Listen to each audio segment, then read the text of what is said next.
सभी को जय जिनेंद्र। पिछले वीडियो में हमने जैन दर्शन को आगे बढ़ाने वाले और उसका पोषण करने वाले जो जैन आचार्य रहे हैं और उनकी क्या कृति है और उनका समय क्या रहा, ऐसा सामान्य परिचय देखा था कि आपको जैन दर्शन की जो मुख्य पूर्व भूमिका है वह समझ में आ जाए। अब उस वीडियो में हमने ये भी बताया था कि अब इसके बाद में हम जो श्रृंखला प्रारंभ करेंगे वह पंडित कैलाश चंद्र जी शास्त्री के द्वारा जो लिखी गई पुस्तक है जैन न्याय, उसके आधार पर, अथवा यूँ कहें कि उन्होंने जैन दर्शन के लिए जो दर्शन को समझने के लिए जो प्रारंभ भूमिका के रूप में जो पुस्तक लिखी है उसको प्रारंभ करेंगे, जिसको पढ़ने के पश्चात जब पुस्तक आप पूरी पढ़ लेंगे उसके पश्चात आप जैन दर्शन के जो ग्रंथ हैं उनमें आप प्रवेश कर सकते हैं। तो इसीलिए इस जैन न्याय जो पुस्तक है इसमें मुख्यतः जो आपके पृष्ठ हैं वह लगभग 365 के आसपास इसमें पृष्ठ हैं। तो हम इसको क्रमशः अध्ययन करेंगे और संपूर्ण जैन न्याय को जो कैलाश चंद्र जी शास्त्री ने लिखी है उसको क्रमशः पार्ट में डिवाइड करते हुए पढ़ेंगे। तो ये हमारा प्रथम भाग है। तो इसमें हम जैन न्याय को प्रारंभ करते हैं और पंडित जी का जो जीवन परिचय है उसका भी थोड़ा हम सामान्य परिचय देखते हैं। ये जो आप चित्र देख रहे हैं यह चित्र पंडित श्री कैलाश चंद्र जी शास्त्री सिद्धांताचार्य पंडित श्री कैलाश चंद्र जी शास्त्री का है, जिनके द्वारा यह जैन न्याय नामक पुस्तक लिखी गई है और इसके माध्यम से आप संपूर्ण जैन दर्शन को समझ सकते हैं। और जब आप इस पुस्तक का अध्ययन करेंगे, अभी मेरे कहने से आपको शायद इसमें इस प्रकार से श्रद्धा ना हो, लेकिन जब आप इस पुस्तक का अध्ययन करेंगे, जुड़े रहेंगे, तब आपको पंडित जी का जो इस पुस्तक के प्रति अथवा जैन दर्शन के प्रति जो अथक परिश्रम है वह इसमें आपको दृष्टिगोचर होगा। तो थोड़ा हम परिचय पंडित जी का देखते हैं, जिसमें सर्वप्रथम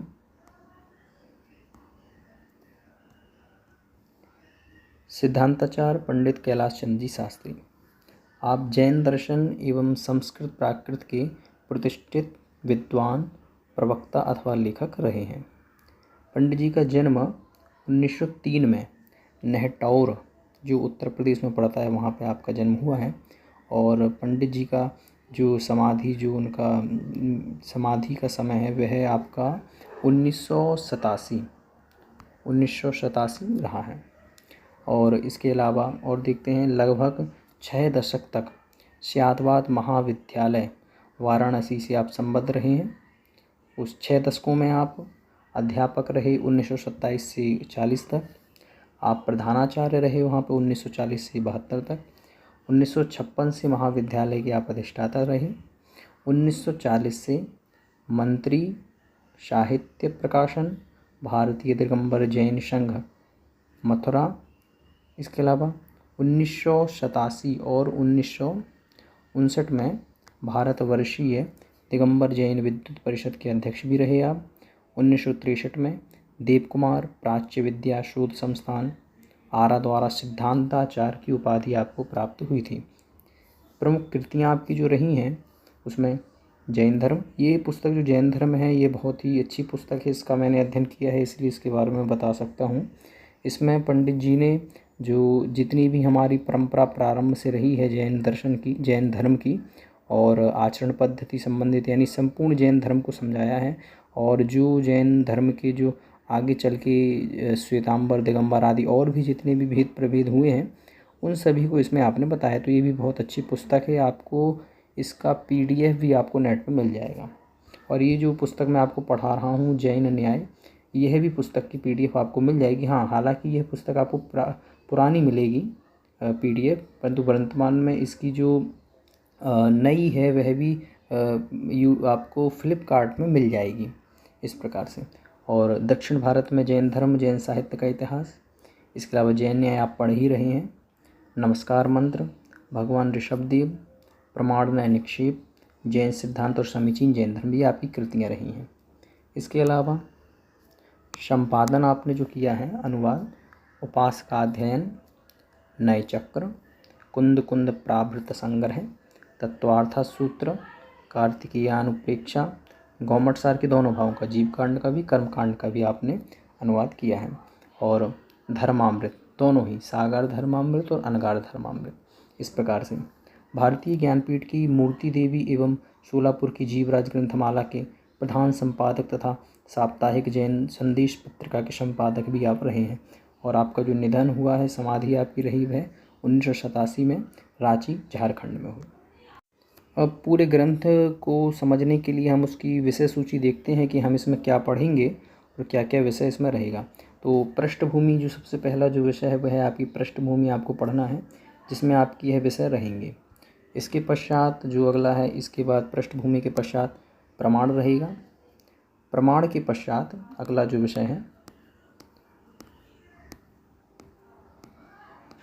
फिर प्रमाण के भेदों को आपने यहाँ पर समझाया है। और ये केवल ये नहीं समझिएगा कि केवल इसमें जैन दर्शन की दृष्टि से ही, नहीं, इसके अलावा जो अन्य दर्शनाचार्य हैं उनके द्वारा जो दिए गए सिद्धांत हैं और उनका खंडन मंडन जो जैन साहित्य में मिलता है वह भी आपको इसमें मिलेगा इस प्रकार से। और इसके पश्चात परोक्ष प्रमाण। परोक्ष प्रमाण यहाँ पे है क्योंकि जो पीछे आपका विषय प्रमाण के भेद, उसमें ही आपको प्रत्यक्ष प्रमाण पढ़ा दिया जाएगा। इसके अलावा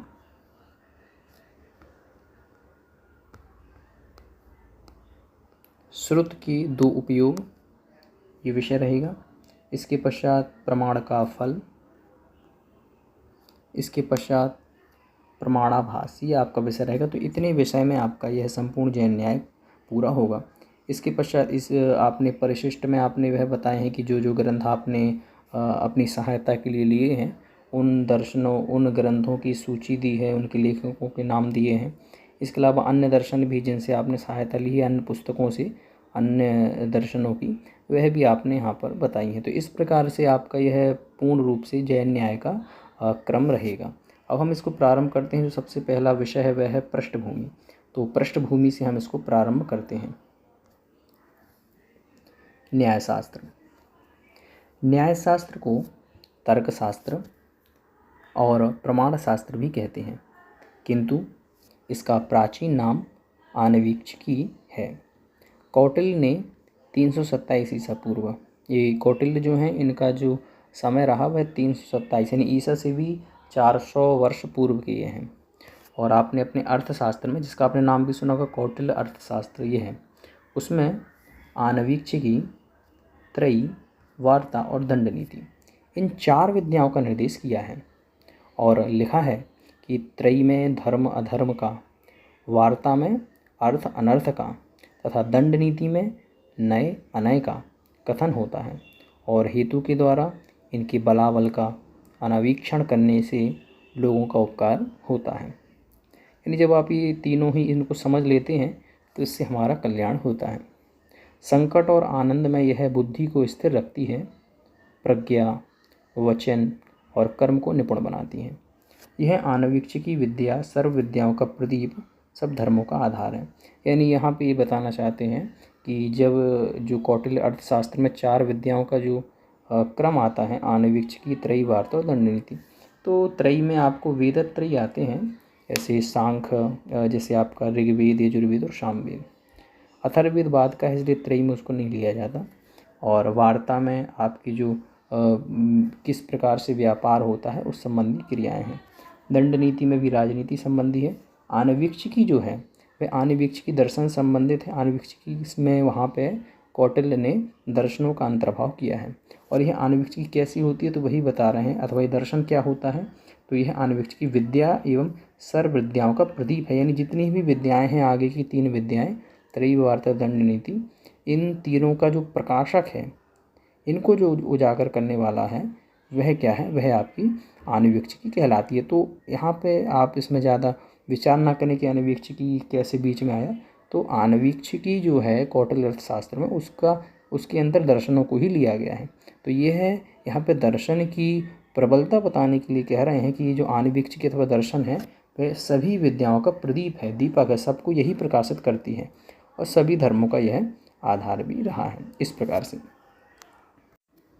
इसके पश्चात आगे कहते हैं, कौटिल्य का अनुसरण करते हुए जैनाचार्य सोमदेव ने जिनका समय 959 यानी 10वीं शताब्दी आपका रहा है। इन्होंने भी लिखा कि आन्वीक्षिकी विद्या का पाठक हेतुओं के द्वारा कार्यों के बलाबल का विचार करता है, संकट में खेद खिन्न नहीं होता, अभ्युदय में मदोन्मत्त नहीं होता और बुद्धि कौशल तथा वाक कौशल को प्राप्त करता है। इस प्रकार से सोमदेव ने कथन किया है कि ये आन्वीक्षिकी विद्या कितनी उपयोगी है, कि संकट के समय हमें खेद खिन्न नहीं होने देती है, इसके अलावा कि हमारे बुद्धि कौशल को भी बढ़ाती है। तो इस प्रकार से सामान्य कथन है। इसके अलावा किंतु मनुस्मृति अध्याय 7 श्लोक क्रमांक 43 में आन्वीक्षिकी को आत्मविद्या कहा है। देखिए अभी तक जो आपने ऊपर चाणक्य में भी पढ़ा और अभी सोमदेव का भी पढ़ा, तो दोनों ने इसको व्यावहारिक रूप में कथन किया है आन्वीक्षिकी को, परंतु मनुस्मृति में यहाँ पर विशेष है। विशेष यही है कि आन्वीक्षिकी को उन्होंने आत्मविद्या कहा है और सोमदेव ने भी आन्वीक्षिकी को अध्यात्म विषय में प्रयोजनीय बताया, यानी जो अध्यात्म विद्या है उसके लिए है क्या है, प्रयोजनीय है। इस प्रकार से इसे समझना चाहिए। इसके अलावा ये जो रेफरेंस जैसे आप जो भी पढ़ते हैं, जैसे यहाँ पर लिखा हुआ सोमदेव ने कहा है, ठीक है, तो कहा है तो ऊपर लिखा है नंबर 2, तो नंबर 2 में आपको मिल जाएगा सोमदेव ने ये चीज़ किस प्रकार से संस्कृत में लिखी है। तो जो भी ऊपर संख्या दी जाएगी वो नीचे आपको मिल जाएगा। तो हम विशेष ऊपर से ही पढ़ेंगे, नीचे का आप देख के पढ़ सकते हैं। इसके पश्चात आगे कहते हैं नैयायिक वात्स्यायन ने अपने न्याय भाष्य के आरंभ में लिखा है कि, देखिए नैयायिक वात्स्यायन क्या है, तो आपका जो न्याय दर्शन है उसमें जो प्रमुख ग्रंथ है वह है न्याय सूत्र, और न्याय सूत्र के जो कर्ता है वह है गौतम, अक्षपाद गौतम। तो अक्षपाद गौतम की सूत्र के ऊपर ही जो भाष्य है वह है वात्स्यायन भाष्य, है ना। तो वात्स्यायन ने लिखा है, तो वही चीज़ बता रहे हैं कि नैयायिक जो वात्स्यायन है इन्होंने अपने न्याय भाष्य के आरंभ में लिखा है। क्या लिखा है, तो ये कह रहे हैं कि ये चारों इसको यानी ये जो 4 विद्याएं हैं कि ये चारों विद्याएं प्राणियों के उपकार के लिए कही गई हैं। उनमें से चतुर्थी यह आन्वीक्षिकी न्याय विद्या है। उसके पृथक प्रस्थान संशय आदि पदार्थ है, यानी ये कह रहे हैं कि जो विद्याएं हमने पूर्व में जो सुनी है परंपरा से, आन्वीक्षिकी, त्रयी, वार्ता, दंड नीति, उनमें से जो चतुर्थ विद्या है वह आन्वीक्षिकी है। और ये आन्वीक्षिकी जो है यही न्याय विद्या है। यानी हमने आपको कहा ना कि आन्वीक्षिकी दर्शन से संबंधित है, इसको अध्यात्म विद्या भी कह सकते हैं। तो यह जो आन्वीक्षिकी है यह है क्या है, न्याय विद्या है। और इसके जो पृथक प्रस्थान है वह क्या है, यानी इसके जो सहायक हैं उस रूप में आप लिख सकते हैं कि संशय आदि पदार्थ है, क्योंकि न्याय दर्शन में 16 पदार्थ माने गए हैं, प्रमाण, प्रमेय, संशय, है ना, प्रयोजन, दृष्टांत, सिद्धांत, इस प्रकार से। तो अब यह जो पदार्थ हैं ये क्यों कहे गए हैं, क्योंकि अन्य दर्शनकारों ने जो उन्हीं के दर्शन है जैसे वैशेषिक दर्शन, उन्होंने केवल सप्त पदार्थ कहे, तो 6 पदार्थ ही कहे हैं, परंतु यहाँ पर 16 जो पदार्थ कहे गए हैं तो उसमें मुख्य न्याय विद्या है। और उसके सहायक के रूप में आपको प्रमाण, प्रमेय, संशय, प्रयोजन, दृष्टांत, सिद्धांत, है ना, अवयव, तर्क, निर्णयवाद, जल्प, वितंडा, हेत्वाभास, छल, जाति, इस प्रकार से वो निग्रह स्थानी समझ सकते हैं। इसके बाद यदि उन संशय आदि को कथन ना किया जाए तो यह केवल अध्यात्म विद्या मात्र हो जाए, जैसे कि उपनिषद। तो ये कह रहे हैं कि ये जो आन्वीक्षिकी है यही न्याय विद्या है। और ये न्याय विद्या ये किसने कहा है ये भी याद रखिए, न्याय सूत्र के जो भाष्यकार हैं, सूत्रकार नहीं भाष्यकार, वात्स्यायन, उन्होंने कहा है यह जो आन्वीक्षिकी है न्याय विद्या है, इसके ही ये पृथक प्रस्थान है क्या, संशय आदि, ये जो हमने और भी पदार्थ कहे हैं न्याय सूत्र में। क्यों, अगर हम यह संशय, प्रयोजन, दृष्टांत इनको ही हटा दें, इनका हम कथन ना करें न्याय विद्या में, तो फिर ये न्याय विद्या मात्र अध्यात्म विद्या ही रह जाएगी, फिर उसका कोई पृथक से सत्ता नहीं बचेगी, वो फिर उपनिषद ही हो जाएगी। इसीलिए अध्यात्म विद्या जो उपनिषद है और न्याय विद्या जो न्यायादि दर्शन है उनमें भेद यही है। अगर न्याय सूत्रों में से अगर हम ये संशय आदि पदार्थों को हटा दें तो फिर दोनों एक ही हो जाएंगी, दोनों अध्यात्म विद्या हो जाएंगी। इसीलिए उपनिषदों से अध्यात्म विद्या से अलग करने के लिए न्याय विद्या में ये सब चीज़ें रखी गई हैं, ऐसा हमको समझना चाहिए। देखिए इसके बाद में कह रहे हैं, इसका आशय यह है कि यदि आन्वीक्षिकी में न्याय शास्त्र प्रतिपादित संशय, छल, जाति आदि का प्रयोग किया जाता है तो वह न्याय विद्या है। यानी अब मैंने आपको बताया ना कि अगर यह संशय आदि का, छल, जाति, छल जाति आदि का प्रयोग किया जाता है न्याय विद्या में वाद विवाद के लिए, तो तभी यह क्या है, न्याय विद्या कहलाती है, अन्यथा तो अध्यात्म विद्या है। इस तरह आनवीक्षिकी का विषय आत्मविद्या भी है और हेतुवाद भी है। इसका मतलब कि जो न्याय विद्या है इसका दोनों ही कार्य है, आध्यात्म विद्या भी है, साथ में ही वाद विवाद में प्रयोग होने के लिए इसमें छल जाति आदि का प्रयोग भी किया गया है, कथाओं का वर्णन भी है। 3 प्रकार की कथाएं होती हैं, वो आगे आपको पता लगेगा। तो इसीलिए न्याय विद्या दोनों ही रूप में है, परंतु उसको जो हम संशय आदि जब जोड़ देते हैं तो वह उपनिषदों से आध्यात्म विद्या से अलग हो जाती है। इनमें से आत्मविद्या रूप अनवीक्षिकी का विकास दर्शन कहलाया, जैसे अंग्रेजी में फिलॉसफी कहते हैं। यानी जो आत्मविद्या है उसी आत्मविद्या रूप आनवीक्षिकी, यानी आनवीक्षिकी जो आत्मविद्या के रूप में होगी वह तो आपकी दर्शन कहलाएगी, जिसको हम फिलॉसफी कहते हैं। और हेतु विद्या रूप आनवीक्षिकी को जो विकास है वो न्याय कहलाया, जिसे अंग्रेजी में लॉजिक कहते हैं। तो कहने का मूल अभिप्राय क्या है? मूल अभिप्राय यह है कि यह जो आनवीक्षिकी है इसका अभिप्राय जो है, अगर हम इसको अध्यात्म विद्या के रूप में प्रस्तुत करें तो हम इसको फिलॉसफी कहेंगे। और अगर इसी ही अध्यात्म विद्या को, यानी इसी आनवीक्षिकी को अगर हम हेतुवाद के रूप में अथवा प्रमाण शास्त्र के रूप में जब हम कथन करेंगे तो यही आपकी न्याय विद्या कहलाएगी, तो वह न्याय कहलाएगा, जिसे हम लॉजिक कहते हैं। तो मतलब चाहे न्याय कहें चाहे अध्यात्म विद्या कहें, दोनों ही आपका आनवीक्षिकी का ही एक पृथक पृथक मार्ग है जिस रूप से आपको कथन करना हो। इसके साथ में आगे देखिए, वात्स्यायन भाष्य में, वही वात्स्यायन भाष्य जो अभी आपको मैंने पीछे बताया न्याय सूत्र का, तो वात्स्यायन भाष्य में आनवीक्षिकी का अर्थ न्याय विद्या करते हुए लिखा है। क्या लिखा है उन्होंने? न्याय विद्या, जब उन्होंने कहा कि आनवीक्षिकी मतलब न्याय विद्या, तो क्या लिखा है? तो कह रहे हैं प्रत्यक्ष और आगम के अनुकूल अनुमान को अनवीक्षा कहते हैं। यानी अब इन्होंने अनवीक्षिकी जो शब्द आया, इसमें अनवीक्षा का मतलब क्या है? तो उसके लिए कह रहे हैं कि प्रत्यक्ष यानी जो आप सामने देख रहे हैं, और आगे यानी जो शास्त्रों में कहा गया है, अब उनके अनुसार देखें तो जो वेदों में कहा गया है उनके अनुकूल अगर अनुमान का प्रयोग किया जाए, अनुमान वाक्यों का, ये अनुमान भी प्रमाण है, तो अगर इसका प्रयोग किया जाए तब उसको हम क्या कहते हैं? तब हम उसको अनवीक्षा कहते हैं। अनवीक्षण करना, तो प्रत्यक्ष और आगम के अनुकूल जब हम अनुमान से अनवीक्षण करते हैं तो उसी को ही हम अनवीक्षा कहते हैं, यानी अनुमान को ही अनवीक्षा कहते हैं ना, इस प्रकार से। अतः प्रत्यक्ष और आगम से देखे हुए वस्तु तत्व को पर्यालोचन या युक्ति युक्त विचार का नाम अनवीक्षा है, और जिसमें वह हो उसे अनवीक्षिकी कहते हैं। इस प्रकार से हमें समझना ही नहीं, जिसमें पर्यालोचन होगा उसे अनवीक्षिकी कहेंगे, है ना, इस प्रकार से। इसके बाद कहते हैं न्याय शब्द की व्युत्पत्ति करते हुए भी शास्त्रकारों ने उसका यही अर्थ किया है। क्या अर्थ किया है? तो कह रहे हैं जिसके द्वारा निश्चित और निर्बाध वस्तु तत्व का ज्ञान होता है, यानी किसी प्रकार की भी उसमें विसंवाद नहीं होना चाहिए। जब हमने कोई भी अर्थ का प्रमाण से ग्रहण किया तो उसमें किसी प्रकार की विवादास्पद स्थिति नहीं बननी चाहिए, उसे न्याय कहते हैं। ऐसा ज्ञान प्रमाण के द्वारा होता है। इसी से न्याय विषयक ग्रंथों का मुख्य प्रतिपाद विषय क्या होता है? प्रमाण होता है। क्योंकि देखिए कोई भी वस्तु का अगर ज्ञान हो रहा है तो उसमें अगर विसंवाद बन रहा है कि सही है गलत है तो प्रमाण नहीं है, परंतु जब वह चीज़ ग्रहण होती है उसमें किसी प्रकार का विसंवाद नहीं होता तो उसको ही हम क्या कहते हैं? वो ग्रहण किससे होगा? प्रमाण से होगा। इसीलिए न्याय शास्त्र को हम प्रमाण शास्त्र भी कहते हैं। प्रमाण के ही भेद क्या है? प्रत्यक्ष, अनुमान, आगम वगैरह वगैरह। किंतु प्रत्यक्ष और आगम के द्वारा वस्तु तत्व को जानकर भी उसकी स्थापना और परीक्षा में हेतुवाद और युक्तिवाद का अवलंबन लेना पड़ता है, क्योंकि उसके बिना प्रतिपक्षी दार्शनिकों के सामने उस तत्व की प्रतिष्ठा नहीं की जा सकती। इसी से न्याय को तर्क मार्ग और युक्ति शास्त्र भी कहा है।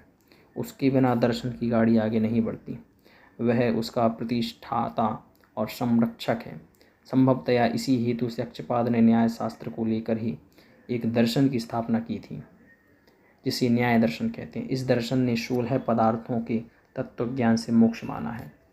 उन 16 पदार्थों में जल्प, वितंडा, हेत्वाभास, छल, जाति आदि भी हैं, जिनका उपयोग मुख्य रूप से वाद विवाद में ही होता है। न्याय दर्शन की न्याय सूत्र नामक मूल ग्रंथ में इन सब का सांगोपांग वर्णन है। जब बौद्धों और जैनों ने न्याय शास्त्र की ओर ध्यान दिया, न्यायशास्त्र उसमें पूर्ण उन्नति कर चुका था। तो कहने का अभिप्राय क्या है? कहने का अभिप्राय यह है कि यह जो आप न्याय विद्या पढ़ रहे हैं, दर्शन पढ़ रहे हैं, उनका जो मूल प्रवर्तक के रूप में अगर देखा जाए, है ना, तो अगर हम पीछे का विषय भी देखें कि पीछे क्या विषय रहा, तो हम अगर उसको मुख्य रूप से देखें तो किसी भी वस्तु को अगर सिद्ध करना हो तो उसके लिए प्रमाण की आवश्यकता पड़ती है। तो उस प्रमाण की जो आवश्यकता हमें पड़ी, उसी का एक प्रकार से जो प्रकटीकरण किया वह न्याय सूत्रकार ने किया है, अथवा वात्स्यायन अथवा भाष्यकारों ने किया है।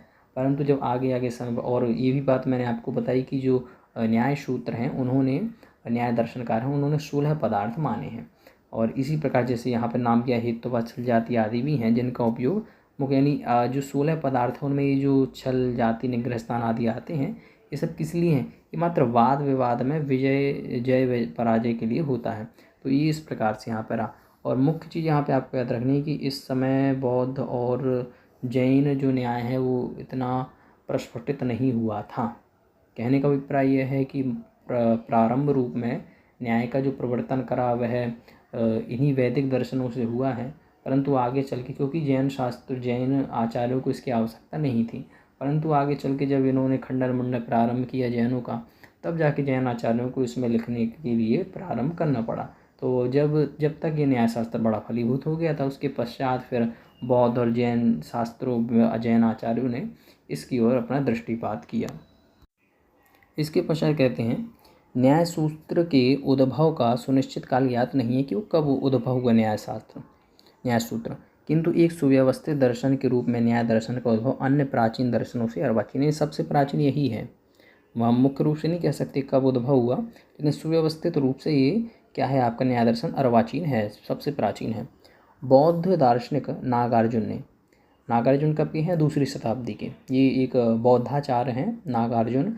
इनको माध्यमिक शून्यवाद, जो उनके 4 संप्रदाय हैं उसमें माध्यमिक शून्यवाद का प्रवर्तक कहा जाता है।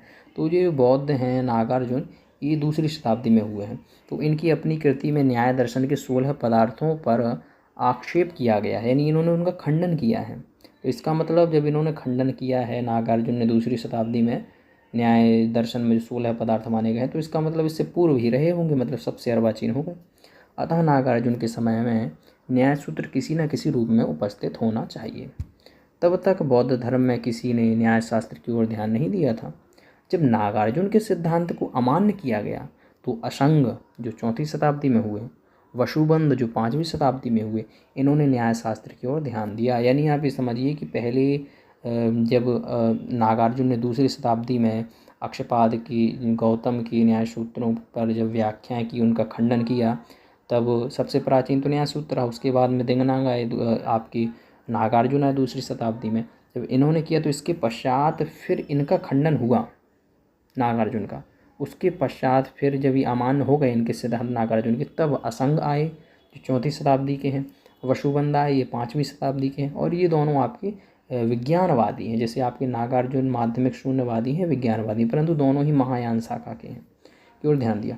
वसुबंध तर्कशास्त्र का प्रसिद्ध विद्वान था। ये जो वसुबंध है 5वीं शताब्दी के, ये आपके क्या हैं, आपके प्रमुख विद्वान हैं। इसके पश्चात देखिए, ये भी जो असंग हैं ये विज्ञानवाद के मूल प्रवर्तक माने जाते हैं। इनके गुरु हैं मैत्रेयनाथ। उनको ये दोनों ही गुरु हैं तो समकालीन ही है, परंतु मुख्य रूप से जो प्रवर्तन किया विज्ञानवाद महायान शाखा का, असंग ने किया। और असंग वसुबंध ही आगे चल के दर्शन को इन्होंने बढ़ावा दिया, न्यायशास्त्र की ओर ध्यान दिया। वसुबंध जो है तर्कशास्त्र के प्रसिद्ध विद्वान थे। उसने उस पर 3 प्रकरण भी रचे थे। कौन से? तो कह रहे हैं उनके पश्चात फिर उनके बाद में कौन हुए? फिर कहते हैं उसके पश्चात दिंगनांग जो 6वीं शताब्दी में हुए, ये भी आपके विज्ञानवादी हैं। और धर्म कीर्ति हुए, ये इनके पश्चात हुए 7वीं शताब्दी के हैं, है ना। ये सब आपके विज्ञानवादी हैं। न्यायशास्त्र को यथार्थ रूप से स्वीकार करके बौद्ध न्याय को प्रतिष्ठित किया। तो ये देखिए क्रम देखिए, पहले केवल वैदिक न्याय था, उसके पश्चात फिर बौद्ध आए, फिर नागार्जुन ने किया, फिर असंग वसुबंध ने किया, फिर आगे जाके दिंगनांग धर्म कीर्ति आया 6वीं 7वीं शताब्दी में।